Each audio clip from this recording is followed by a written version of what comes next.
আসসালামু আলাইকুম। সংবাদে আপনাদের সবাইকে স্বাগত জানাচ্ছি। আমি ফিরোজ তোহা। শুরুতেই আরবে কেবলস সংবাদ শিরোনাম জানিয়ে দিব সর্বশেষ গুরুত্বপূর্ণ আপডেট সংবাদ। শুরুতে শিরোনাম। দুর্নীতি লুকাতে বাংলাদেশ ব্যাংকে সাংবাদিক প্রবেশে নিষেধাজ্ঞা, অভিযোগ করলেন বিএনপির সিনিয়র যুগ্ম মহাসচিব অ্যাডভোকেট রুহুল কবির রিজভী। এরপর জানিয়ে দিব গণতন্ত্র এবং আইনের শাসন ধ্বংসের জন্য বর্তমান আওয়ামী সরকারই দায়ী বলছে এবি পার্টি। এরপর জানাবো অতিরক্ষণশীল গোষ্ঠীর শিক্ষা ব্যবস্থা নিয়ে কেন সমালোচনা হচ্ছে না, প্রশ্ন শিক্ষামন্ত্রীর। শিক্ষামন্ত্রী মহিবুল হাসান চৌধুরী নওহেল বলেছেন, একটি শ্রেণী সৃষ্টি হয়েছে যারা মূল্যবোধের প্রশ্নে নিজেদের নিজস্ব একটি ব্যাখ্যা সৃষ্টি করেছে। অতিরক্ষণশীল ধর্মকে ব্যবহারকারী একটি গোষ্ঠী তাদের নিজস্ব একটি শিক্ষা ব্যবস্থা তৈরি করেছে। আমরা সেই সব বিষয় নিয়ে কেন আলোচনা করছি না। তিনি বলেন, প্রায় ৩০ লাখের মতো শিক্ষার্থী জাতীয় শিক্ষাক্রমের বাইরে গিয়ে এমন একটি শিক্ষা পদ্ধতি আছে সেখানে দক্ষতারও কোনো আলোচনা নেই, জ্ঞানেরও কোনো আলোচনা নেই। শিক্ষা সমাপ্ত করে কোনো কর্মসংস্থানে যাবে তারও কোনো আলোচনা নেই। এ ব্যাপারে আমাদের কথা বলা উচিত। অর্থাৎ শিক্ষামন্ত্রী মহিবুল হাসান চৌধুরী বাংলাদেশের মাদ্রাসা শিক্ষা ব্যবস্থা নিয়ে আঙুল তুলেছেন। জানাবো বিস্তারিত, সঙ্গেই থাকুন। এবারে জানাবো কালবৈশাখী ঝড়ে লন্ডভন্ড সিলেটের শ্রীমঙ্গল। জানাবো শেখ হাসিনা বিশ্ব মানবতার আলোকবর্তিকা বলছেন মুক্তিযোদ্ধা বিষয়ক মন্ত্রী।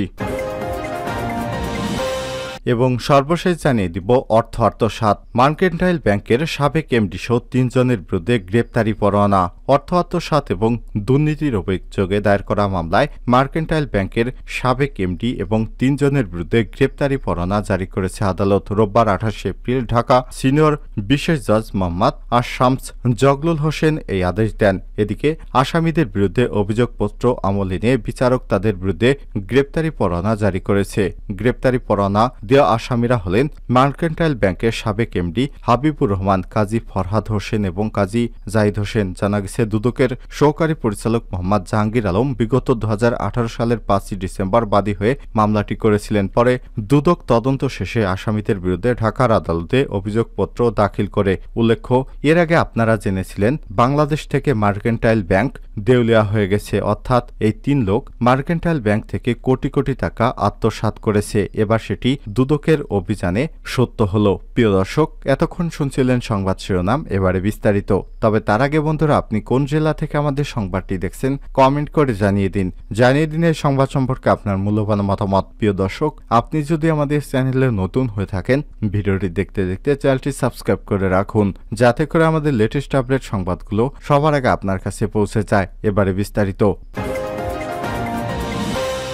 দুর্নীতি লুকাতে বাংলাদেশ ব্যাংকে সাংবাদিকদের প্রবেশে নিষেধাজ্ঞা বলছেন রুহুল কবির রিজভী। আওয়ামী লীগের মন্ত্রী এমপিদের ঘনিষ্ঠজনদের দুর্নীতি এবং লুটপাট লুকিয়ে রাখতেই বাংলাদেশ ব্যাংকে সাংবাদিকদের প্রবেশে নিষেধাজ্ঞা দেওয়া হয়েছে, এমন মন্তব্য করেছেন বিএনপির সিনিয়র যুগ্ম মহাসচিব অ্যাডভোকেট রুহুল কবির রিজভী। তিনি বলেন, ব্যাংকে কত টাকা লুট হয়েছে, এই লুটকারীরা হচ্ছে আওয়ামী লীগের এমপি মন্ত্রী, না হলে আওয়ামী লীগের ঘনিষ্ঠজনেরা। এই লুট এবং দুর্নীতিবাজরা তথ্য যাতে সাংবাদিকরা না পায় তাদের, এই কারণে ব্যাংকে সাংবাদিকদের প্রবেশে নিষেধাজ্ঞা জারি করেছে সরকার। কারণ তারা অপরাধী, তারা পাপকে লুকিয়ে রাখতে চায়। তাদের দুর্নীতি লুটপাট লুকিয়ে রাখার জন্যই বাংলাদেশ ব্যাংকে সাংবাদিকদের প্রবেশ করতে দেওয়া হচ্ছে না।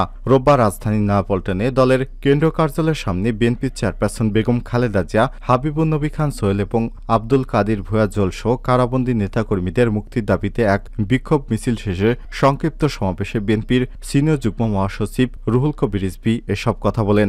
জাতীয়তাবাদের শক্তির লোকজন যারা সত্যের কথা বলে তারা আজ কারাগারে, যারা ব্যাংক ডাকাতি করছে, লুটপাট করেছে, নদী খাল বিল দখল করেছে অন্যায়ভাবে, অন্যায় অবিচার এবং দুর্নীতি করছে, তারা আজ দুর্দান্ত প্রতাপে সাদেশে দাপিয়ে বেড়াচ্ছে। তারা সবাই ক্ষমতাসীন দলের লোকজন, এটা প্রমাণিত। এ সময় উপস্থিত ছিলেন বিএনপির সাংগঠনিক সম্পাদক আব্দুল সালাম আজাদ, সহদপ্তর সম্পাদক মাহমুদুর রহমান সুমন, যুবদলের সহসভাপতি জাকির হোসেন সিদ্দিকী, ছাত্রদলের সাবেক ভারপ্রাপ্ত সভাপতি রাশেদ ইকবাল খান, স্বেচ্ছাসেবক দলের সাবেক সহসভাপতি রফিক হাওলাদার প্রমুখ।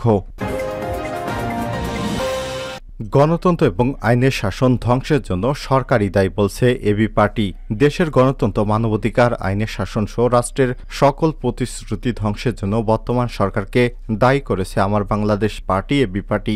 বাংলাদেশের মানবাধিকার পরিস্থিতি, মত প্রকাশের স্বাধীনতা নিয়ে যুক্তরাষ্ট্রের প্রতিবেদন প্রকাশের বিষয়ে এক সংবাদ সম্মেলনে দলটির নেতারা এই অভিযোগ করেছেন। রোববার 28 এপ্রিল বিকেলে রাজধানীর বিজয়নগরস্থ দলের কেন্দ্র কার্যালয়ে এক সংবাদ সম্মেলনে অনুষ্ঠিত হয়। এতে বক্তারা এসব কথা বলেন। অ্যাডভোকেট তাজুল ইসলাম, যুগ্ম সদস্য সচিব ব্যারিস্টার আসাদুজ্জামান ফুয়াদ এবং অধ্যাপক ডক্টর মেজর অবসরপ্রাপ্ত আব্দুল ওহাব মিনার উপস্থিত ছিলেন।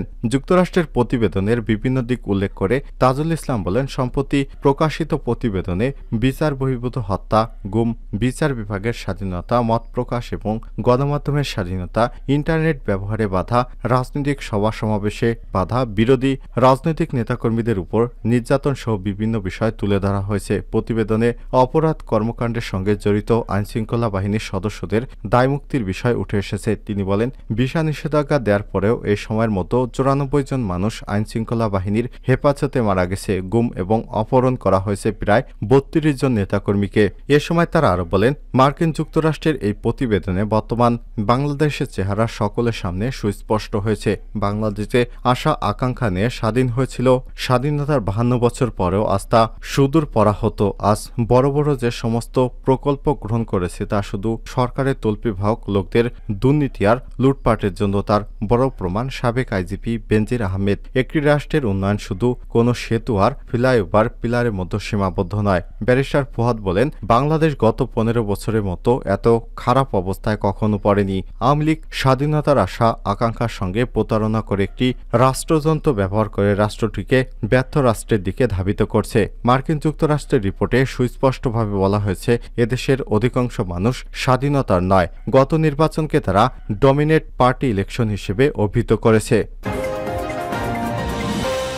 অতিরক্ষণশীল গোষ্ঠীর শিক্ষা ব্যবস্থা নিয়ে কেন আলোচনা হচ্ছে না, প্রশ্ন শিক্ষামন্ত্রীর। শিক্ষামন্ত্রী মহিবুল হাসান চৌধুরী নওহেল বলেছেন, একটি শ্রেণী সৃষ্টি হয়েছে যারা মূল্যবোধের প্রশ্নে তাদের নিজস্ব একটি ব্যাখ্যা সৃষ্টি করেছে। অতিরক্ষণশীল ধর্মকে ব্যবহারকারী একটি গোষ্ঠী তাদের নিজস্ব একটি শিক্ষা ব্যবস্থা তৈরি করেছে। আমরা সেই বিষয় কেন আলোচনা করছি না। তিনি বলেন, প্রায় 30 লাখের মতো শিক্ষার্থী জাতীয় কার্যক্রমের বাইরে গিয়ে এমন একটি শিক্ষা পদ্ধতিতে তারা আছে যেখানে দক্ষতারও কোনো আলোচনা নেই, জ্ঞানেরও কোনো আলোচনা নেই, শিক্ষা সমাপ্ত করে কোনো কর্মসংস্থানে যাবে তারও কোনো আলোচনা নেই। রোববার 28 এপ্রিল বিকেলে জাতীয় প্রেস ক্লাবে আব্দুস সালাম মিলনায়তনে জাতীয় শিক্ষানীতি নতুন কারিকুলাম বিষয়ক গোল টেবিলে বৈঠকে প্রধান অতিথির বক্তব্যে সব কথা বলেছেন তিনি। সবার আয়োজন করে বাংলাদেশ কলেজ বিশ্ববিদ্যালয় শিক্ষক সমিতি বাকবিশিস। মন্ত্রী বলেন, সেই অতিরক্ষণশীল জনগোষ্ঠী জাতীয় শিক্ষাক্রম নিয়ে যখন অভিযোগ করেছে, সেই অভিযোগের সাথে আমরা নিজেরাও যখন সমবেত হতে যাচ্ছি তখন তো দ্বিচারিতার মধ্য দিয়ে যাচ্ছি। একটা পক্ষ যারা বাংলাদেশকে অন্ধকারের দিকে পিছিয়ে নিয়ে যেতে চায়, তারা যে শিক্ষা পদ্ধতি চাচ্ছে তাতে বিজ্ঞানের প্রতিটা অধ্যায়ের আগে থাকতে হবে ধর্মীয় বক্তব্য, সেটা তো শিক্ষা পদ্ধতির মধ্যেই পড়ে না। কিন্তু সে ধরনের আলোচনা তারা করছে। তারা বলছে ধর্মীয় দৃষ্টিকোণ থেকে শিক্ষাকে দেখতে হবে। এ সময় তিনি বলেন, যারা আমাদের শিক্ষিত ধর্মতত্ত্ববিদ আলিয়া মাদ্রাসার প্রক্রিয়া থেকে জ্ঞান অর্জন করে বড় আলেমোলামা হয়েছেন, তারা কিন্তু এটি বলছে না। তারা কিন্তু আমাদের শিক্ষাক্রমকে যথাযথভাবে মেনে নিচ্ছেন এবং সহযোগিতা করছেন, কিন্তু এই শক্তি তো আমাদের বই পড়ায় না। এমন একটি গোষ্ঠী আমাদের বই নিয়ে প্রতিবারের মতো মতামত দিচ্ছে, আরেকটা রাজনৈতিক শক্তি এবং অন্যান্য যারা আমরা সমালোচনা করছি তারা মিলে সেটিকে আবার অন্যভাবে শক্তিশালী করছি। শিক্ষামন্ত্রী মহিবুল হাসান চৌধুরী বলেন, আমরা চিন্তা করছি কত বেশি সংখ্যক প্রতিষ্ঠানকে এমপিও কাঠামোর মধ্যে আনা যায়। আবার এই কাঠামোর মধ্যে যে চ্যালেঞ্জগুলো রয়েছে, যেমন বাড়ি ভাড়া, উৎসব ভাতা, চিকিৎসা ভাতা কিভাবে বৃদ্ধি করা যায়। আমরা মনে করি না যে বেসরকারি শিক্ষকদের মধ্যে দক্ষতা যোগ্যতার এত ঘাটতি রয়েছে যে সরকারি শিক্ষকদের চেয়ে তারা এত কম, অনেক কম বেতন দিব। তাদের মর্যাদার ক্ষেত্রে সরকারি প্রতিষ্ঠানের শিক্ষকদের কাছাকাছি আনতে না পারলে তা শিক্ষার্থীদের জন্য যথাযথ হবে না, এতে শিক্ষার মান বাড়বে না, শিক্ষাক্রম বাস্তবায়নের ক্ষেত্রে এটি বড় প্রতিবন্ধকতা সৃষ্টি করবে। নওহেল আরও বলেন, সরকারের অঙ্গীকার হলো প্রস্তুতির জন্য যে প্রশিক্ষণ গবেষণার প্রয়োজনীয়তা সেই চ্যালেঞ্জ আমাদের সবসময় ছিল, এখনো আছে, আগামীতেও থাকবে। কিন্তু তাই বলে শতভাগ প্রস্তুত হয়ে একটি প্রক্রিয়া শুরু করতে পারবো বা সেটি করার জন্য যে সময় ব্যয় হবে এর মতো প্রজন্ম কতটুকু ক্ষতিগ্রস্ত হবে সেটির কথাও ভাবতে হবে। যে কারণে নতুন শিক্ষাক্রম বাস্তবায়ন শুরু হয়ে গেছে। 2017 সাল থেকেই পাইলটিং শুরু হয়েছে। সেই শিক্ষাক্রমেও জ্ঞানের উপর অবশ্যই জোর দেওয়া হয়েছে। আমরা জ্ঞান নির্ভর থেকেই কখনোই বেরিয়ে আসতে পারবো না। আমরা চেয়েছি শিক্ষাক্রমে জ্ঞানের প্রায়োগিক বিষয়কে গুরুত্ব দিতে। দক্ষতা, মূল্যবোধ দুটোরই গুরুত্বপূর্ণ, সুতরাং দুটোরই গুরুত্ব দিতে হবে।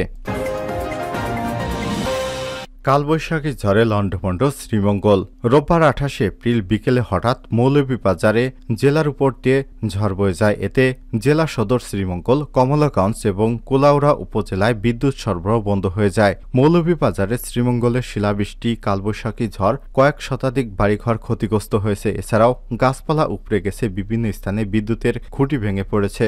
সরেজমিনে গিয়ে দেখা যায় কালবৈশাখী ঝড়ে অনেকের বসতঘর বিধ্বস্ত হয়েছে।